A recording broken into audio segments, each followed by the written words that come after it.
नमस्कार दोस्तों, चाइना भारत का एक बहुत बड़ा होस्टाइल नेबर है जिसके द्वारा लगातार कुछ इस तरीके के एक्शंस लिए जाते हैं जिसकी वजह से भारत के अंदर सिक्योरिटी रिलेटेड इशू आते हैं। फॉर एग्जांपल, भारत का एक बहुत अच्छा दोस्त है भूटान। भूटान के अंदर भी कई सारे रीजन के ऊपर चाइना क्लेम करता है और चिकन नेक कॉरिडोर के ऊपर अपने आप को मजबूत स्थिति के अंदर लाने के लिए डोकलाम के ऊपर भी कई सारे इशू क्रिएट करता है। बट चाइना के जो इरादे हैं इनके ऊपर भारत और भूटान ने साथ में पानी फेरने की शुरुआत कर दी है। दोनों ने मिलकर गेलेफू सिटी को डेवलप करने की बात करते के साथ में डेवलपमेंट भी इस रीजन के अंदर शुरू कर दिया है। दोस्तों, सवाल उठता है ये गेलेफू सिटी क्या है, किस तरीके से भारत बॉर्डर पार डोकलाम के आसपास एक नया शहर डेवलप करने वाला है जिसके जरिए नॉर्थ ईस्ट रीजन के अंदर कनेक्टिविटी बढ़ेगी, साउथ ईस्ट एशिया के अंदर भारत की कनेक्टिविटी बढ़ेगी, चाइना को यहां पर मुंह की खानी पड़ेगी। इन सारी चीजों को डिटेल में मैं शुभेंद्र चौहान आप लोगों के साथ में डिस्कस करूंगा। बट उसके पहले आप लोग मेरे साथ में टेलीग्राम ग्रुप के ऊपर जुड़ सकते हो। मेरे क्लास की अपडेट पीवीडी पीडीएफ सब कुछ आपको मिल जाएगा। यूपीएससी सीएससी की तैयारी करना है टॉप एजुकेटर से। अगर आप लोग को ऑफलाइन क्लास के अंदर जुड़ना है तो दोस्तों आप लोगों के पास बहुत अच्छा मौका है। अनअकैडमी अब केवल ऑनलाइन ही रहा है, अनअकैडमी अब ऑफलाइन भी आ चुका है। दिल्ली के करोलबाग मुखर्जी के अंदर, प्रयागराज के सिविल लाइंस के अंदर ऑलरेडी हमारे सेंटर्स खोले जा चुके हैं। अगर आप चाहते हो तो हमारे सेंटर्स पे विजिट कर सकते हो। इसके अलावा दोस्तों, अगर आपको इंडिया के इन टॉप एजुकेटर से पढ़ना है जिनके द्वारा इंडिया को ये टॉपर्स दिए गए हैं तो आप बिल्कुल से हमारे साथ में जुड़ सकते हो। आप देख सकते हो कि ये बच्चे हमारे द्वारा पढ़ाए गए बच्चे हैं। ये बच्चे वो बच्चे नहीं हैं जिन्हें इंटरव्यू गाइडेंस प्रोग्राम में या फिर टेस्ट सीरीज में एनरोल करा के जबरदस्ती यहां पर नाम डाला गया हो। ठीक है, तो आप बिल्कुल से इस प्लेटफॉर्म के ऊपर जुड़ सकते हो। रिलायबल है और हमारे द्वारा आप पढ़ाई भी कर सकते हो। चलिए दोस्तों, बात करते हैं गेलेफू सिटी के बारे में। देखो, हुआ कुछ ऐसा था कि थोड़े समय पहले भूटान के राजा जब भारत आए थे दिसंबर 2023 के अंदर, तो उन्होंने इस प्लान को प्रपोज किया था। बाद में इसी प्लान को लॉन्च किया गया जिसके तहत भूटान चाहता था कि भारत भूटान के अंदर एक गेलेफू माइंडफुल सिटी बनाए जो कि लगभग 1000 स्क्वायर किलोमीटर के एरिया के अंदर फैली हुई हो। इसके अंदर सेपरेट एडमिनिस्ट्रेटिव जोन भी क्रिएट किए जाएं जहां पर इन्वेस्टर फ्रेंडली लॉज जो है वो क्रिएट हो। जैसे भारत के अंदर स्पेशल इकोनॉमिक जोन्स होते हैं, जैसे भारत के अंदर गिफ्ट सिटी डेवलप भारत ने की है, ठीक उसी तरीके से यहां पर भूटान के द्वारा गेलेफू सिटी को डेवलप करने के लिए भारत से मदद मांगी गई थी। अब ये गेलेफू सिटी ऐसा नहीं है कि गेलेफू करके कोई जगह नहीं है भूटान में, ये ऑलरेडी है पर यहां पर डेवलपमेंट नहीं है। इसे भारत डेवलप करेगा और भारत जब यहां पर डेवलपमेंट करेगा तो उसके बाद में भारत की यहां से कनेक्टिविटी जो है बढ़ाई जाएगी।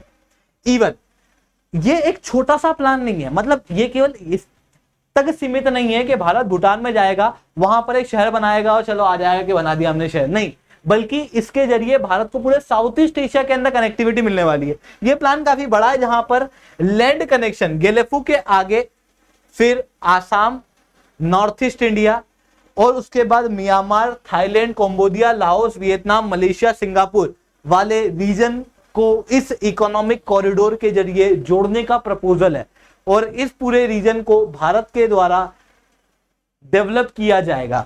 आप यहां पर क्लियरली देख सकते हो इन न्यूज आर्टिकल्स के अंदर जो मैं यहां पे दिखा रहा हूं। अब अगर हम लोग बात करें इस गेलेफू सिटी को किस तरीके से रेलवे लाइंस के जरिए कनेक्ट किया जाएगा, तो ये आप देख सकते हो, ये गेलेफू सिटी, ठीक है, ये भारत का गुवाहाटी है। ठीक है, अब आप यहां पर देख सकते हो कि कुछ कनेक्टिविटी प्रोजेक्ट ऑलरेडी भारत ने प्रपोज कर दिए, जैसे India, Myanmar, Thailand trilateral highway. यहां पर हमारी रेलवे लाइंस जो है वो देखने को मिलती है। अब अगर गेलेफू सिटी के अंदर यहां पर आसाम के काकरापार से यहां पर गेलेफू सिटी को अगर हम लोग कनेक्ट करते हैं तो उसके बाद में यहां पर ये जो पूरा रीजन है इसके अंदर कनेक्टिविटी बढ़ जाएगी और भारत का रेगुलर ट्रांजेक्शन इस रीजन में शुरू हो जाएगा। तो गेलेफू सिटी को शुरू करने के बाद में भारत गेलेफू सिटी की कनेक्टिविटी भारत के नॉर्थ ईस्ट से करेगा। अब भूटान भारत के साथ ही ये प्रोजेक्ट क्यों करना चाहता है?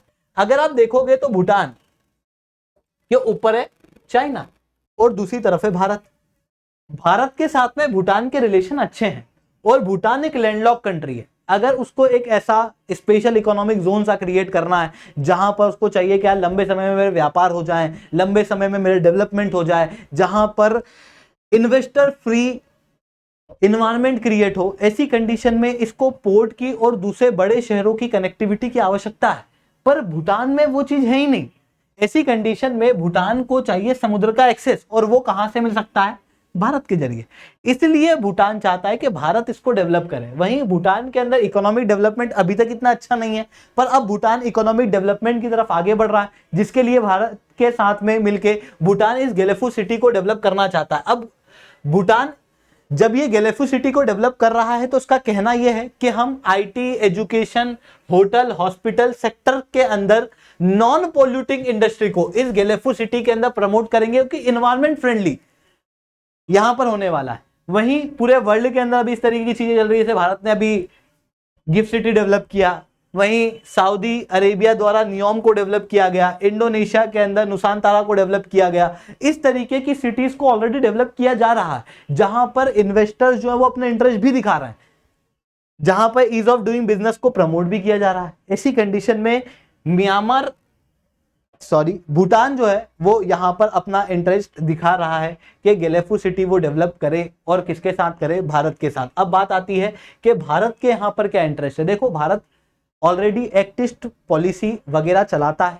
भारत ऑलरेडी अपनी कनेक्टिविटी को और ज्यादा मजबूत करना चाहता है, जिसके अंदर ये सिटी काफी इंपॉर्टेंट हो सकती है। वहीं भारत के नॉर्थ ईस्ट रीजन, जहां पर इकोनॉमिक डेवलपमेंट कम है, कनेक्टिविटी के कम होने के कारण, पोर्ट का एक्सेस ना होने के कारण, दूसरे देशों के अंदर डायरेक्ट कॉरिडोर ना होने के कारण, अब अगर उस रीजन के अंदर हमको इकोनॉमिक डेवलपमेंट करना है नॉर्थ ईस्ट रीजन के अंदर, तो हमको साउथ ईस्ट एशियन कंट्री से, भूटान से, बांग्लादेश से उसकी कनेक्टिविटी बढ़ानी पड़ेगी, ताकि भारत उस रीजन के अंदर एक्सपोर्ट कर सके।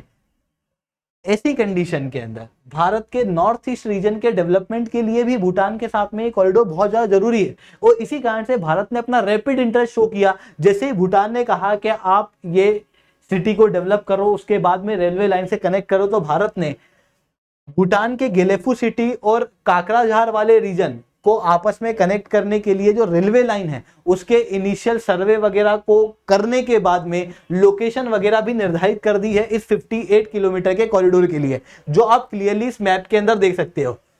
अब बात यह आती है कि चलो गेलेफू सिटी के अंदर भारत का बेनिफिट है, चाइना का बेनिफिट तो नहीं है, चाइना को एकदम मुंह की खानी पड़ेगी, भूटान का यहाँ पर डायरेक्ट बेनिफिट देखने को मिल रहा है। तो फिर चैलेंजेस क्या है, फिर दिक्कतें क्या है? दिक्कत यह है कि ये वाला जो रीजन है ये माउंटेनियस रीजन है। ऐसी कंडीशन में अर्थक्वेक, अर्थक्वेक, फ्लड, इन सारी चीजों के आने की संभावनाएं ज्यादा है। भूटान के अंदर सस्ता लेबर मिलना मुश्किल है। भूटान के अंदर हैप्पीनेस के ऊपर ज्यादा ध्यान दिया जाता है, इकोनॉमिक डेवलपमेंट के ऊपर कम ध्यान दिया जाता है, जो भारत के लिए एक बड़ा चैलेंज हो सकता है। ये वाला जो रीजन है, यूं भूटान को अगर आप देखोगे तो माउंटेन से भरा हुआ है, पर ये रीजन माउंटेन्स के आसपास वाले प्लेन वाले रीजन है। मतलब माउंटेन के बीच में जो प्लेन वाला रीजन है ना, वहां पर है गेलेफू सिटी, जिसके कारण से यहाँ पर गर्मी भी ज्यादा पड़ती है और फ्लडिंग के कंसर्न भी दिखाई देते हैं। अब मान लो अब भारत ने पूरे इंफ्रास्ट्रक्चर डेवलप कर दिए और बाढ़ आ गई, या फिर भारत ने पूरे इंफ्रास्ट्रक्चर डेवलप कर दिए, उसके बाद में यहाँ पर बहुत ज्यादा गर्मी पड़ने के बाद में इन्वेस्टर्स ने ज्यादा कुछ इंटरेस्ट शो नहीं किया, तो फिर दिक्कत आ जाएगी। वहीं इन्वायरमेंट रिलेटेड कंसर्न तो ही सही, पहाड़ी इलाका है, पेड़ पौधे ज्यादा हैं, एलिफेंट कॉरिडोर यहाँ पर देखने को मिलते हैं, जिसके कारण से भारत को यहाँ पर इशू प्राप्त होंगे। पर इन सारे इशू के बावजूद भी भारत को गेलेफू सिटी डेवलप करना चाहिए, क्योंकि भूटान को यहाँ पर आवश्यकता है। थोड़े समय पहले श्रीलंका को भी हम्बनटोटा पोर्ट के लिए आवश्यकता थी, जिसके बाद में हम लोगों ने उस समय पर हम्बनटोटा पोर्ट को डेवलप नहीं किया था और उस मौके का फायदा फिर चाइना उठा गया था। ठीक उसी तरीके से भूटान तो ले देगा, गेलेफू सिटी डेवलप करेगा, अगर भारत के साथ नहीं करेगा तो किसी और देश के साथ करेगा। तो भारत को इस अपॉर्चुनिटी को नहीं छोड़ना चाहिए और भारत को इस गेलेफू सिटी को डेवलप करना शुरू करना चाहिए, और वो ऑलरेडी कर भी दिया गया है। आई होप आप लोगों को ये सारी बातें समझ में आई होंगी। लेक्चर अच्छा लगा हो तो लाइक करना, लेक्चर बहुत अच्छा लगा तो नीचे 7 कमेंट करना। यूपीएससी की तैयारी करना है, इंडिया के टॉप एजुकेटर से ऑफलाइन क्लास के अंदर जुड़ना है, तो आप लोगों के पास में बहुत अच्छा मौका है। अनअकैडमी अब केवल ऑनलाइन ही रहा है, अनअकैडमी अब ऑफलाइन भी आ चुका है। दिल्ली के करोलबाग, मुखरीनगर के अंदर, प्रयागराज के सिविल लाइंस के अंदर ऑलरेडी हमारे सेंटर्स खोले जा चुके हैं। अगर आपको डिटेल जानना है तो इस वीडियो को एंड तक देखना।